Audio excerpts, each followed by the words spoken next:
میرے بہت محترم ویورز، آج جی چاہتا ہے کہ خاص طور پہ اپنے ان سامعین کے ساتھ بات کروں کہ جن کے دل اللہ کے فراق میں تڑپتے رہتے ہیں، جو اللہ کے قرب کے لیے مچلتے رہتے ہیں، جو اللہ سے ملاقات کے لیے بے قرار رہتے ہیں۔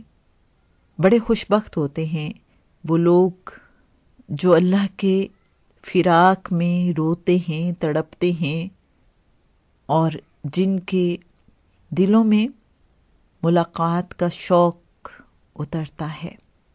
ایک بہت بڑے ولی اللہ، اکابر اولیاء اللہ میں ان کا شمار ہوتا ہے، فتح الموصلی۔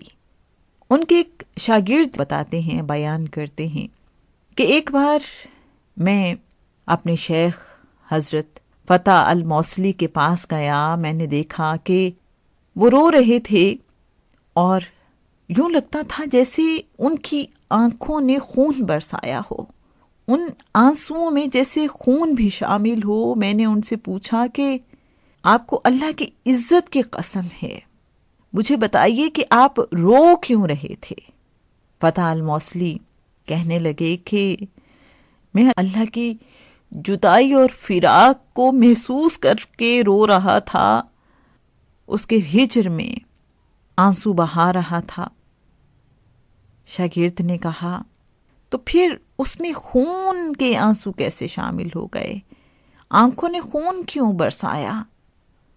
فتح الموصلی کہنے لگے کہ اللہ کی جدائی میں، اس کے ہجر میں، اس کے فراق میں رو رہا تھا، اور روتے روتے جب خیال آیا کہ میرا رونا نہ جانے اللہ کی بارگاہ میں قبول بھی ہے یا نہیں ہے، تو میری آنکھوں نے خون برسایا۔ وہ شاگرد کہتا ہے کہ کچھ عرصے بعد جب حضرت فتح الموصلی کا انتقال ہو گیا تو خواب میں نے انہیں دیکھا۔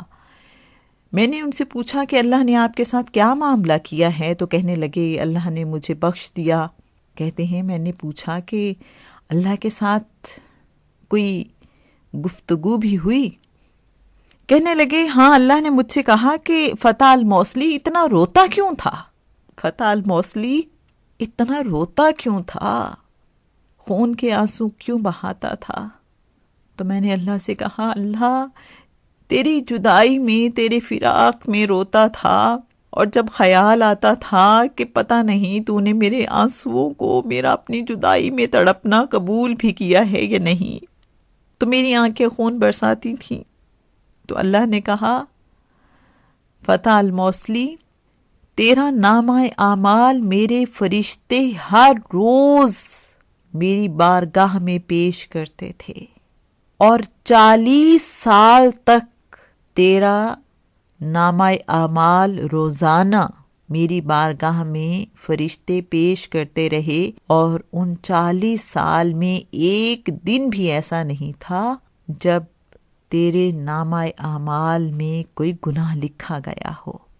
یہ ہوتے ہیں اللہ والے، یہ ہوتے ہیں عارف، یہ ہوتے ہیں ولی اللہ، اور یہ ہوتے ہیں وہ جنہیں اللہ کی یاد میں تڑپنا بھی آتا ہے، جنہیں فراق اور جدائی کے صحیح آداب کا بھی پتہ ہوتا ہے کہ دن رات رب تعالیٰ کی یاد میں، اس کے فراق میں، اس کی جدائی میں تڑپتے رہیں، اس کی ملاقات کے شائق ہوں، لیکن پھر بھی یہ خیال گزرے کہ نہ جانے یہ آنسو قبول بھی ہیں رب تعالیٰ کی بارگاہ میں یا نہیں، تو آنکھیں خون برسانے لگیں۔ جذبات کی ایسی شدت۔ اللہ کریم ہم سب کو بھی ایسا ہی اخلاص، ایسا ہی عشق، ایسی ہی تڑپ، ایسی ہی لگن اور ایسے ہی آداب عطا فرما دے۔